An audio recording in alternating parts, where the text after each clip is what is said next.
You know how men will say, like, it's not that deep when it comes to sex? Like, I just want to crack, right? It's not emotional. It's none of that. Okay. All right, cracker. Let me show you exactly why it is that deep. I am a psychologist and sexologist, and I'm going to give you the principles to understand why men often, and women, but mostly men, will take all of their emotional fragility and look for the quickest means to a resolution, which is usually through pornography and masturbation. And none of it's about pleasure. It's all about power, control, and emotional regulation. So it is that deep, even if you're not deep enough to understand it. So right now, if you look in pornography, you're going to see top searches for Iran, Lebanon, Persian women, some version where you're like, why would that be number one? And to me, it makes perfect sense that it would be number one. So principle number one of why men will regulate themselves through pornography with a real life crisis is because number one, the brain hates chaos. And in order for the brain, if there is an underdeveloped emotional muscle of tolerating ambiguity, chaos, overwhelm, and all of that, then the brain looks to control that. So it has to condense it, basically saying, I need something to match this intensity, but have a very easy route to resolve. Number two, arousal is not just sexual, it's physiological. So fear, anxiety, sexual arousal, excitement, all of those, same underlying mechanism.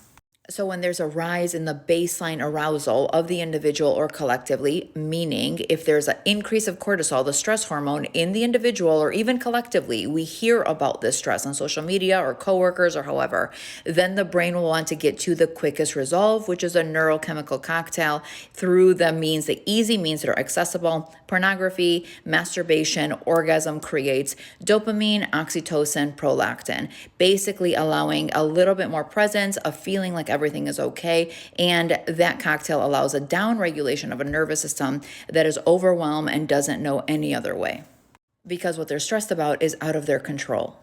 Number three, the mind uses metaphor, not reality. So what I mean by that is it will basically take what it's feeling, let's say out of control, and then translate that metaphorically into, let's say, dominant and submissive kind of contracts. So you will see then not actual reality mirrored, but some means to like creating, again, emotional control with the overall theme of whatever is activating that.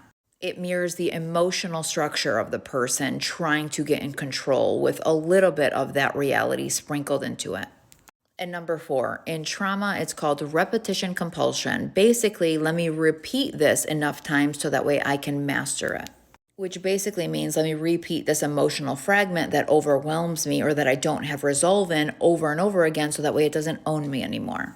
And unfortunately, that doesn't work. All you'll see is people regulating themselves with intersections of different versions of pornography, where all of a sudden it could be like Persian women, and then it interlaps with like MILF or step parents or all these family dynamics. And there's all this different variant. Basically, a person's pornography is a really great snapshot of the underlying issues that are guiding their life, and they're calling it destiny. And frankly, it is their destiny unless they're conscious enough to actually do the emotional work, be able to regulate themselves within it, and then that which they used to consider a deviant fragment of an experience can be exemplified in deeper pleasure. But deeper pleasure requires more deeper emotional regulation and a deeper an expansion of consciousness. But that's not for the meek. That's why no shame, but most porn isn't about arousal and pleasure. It's privatized coping in a very dysregulated world.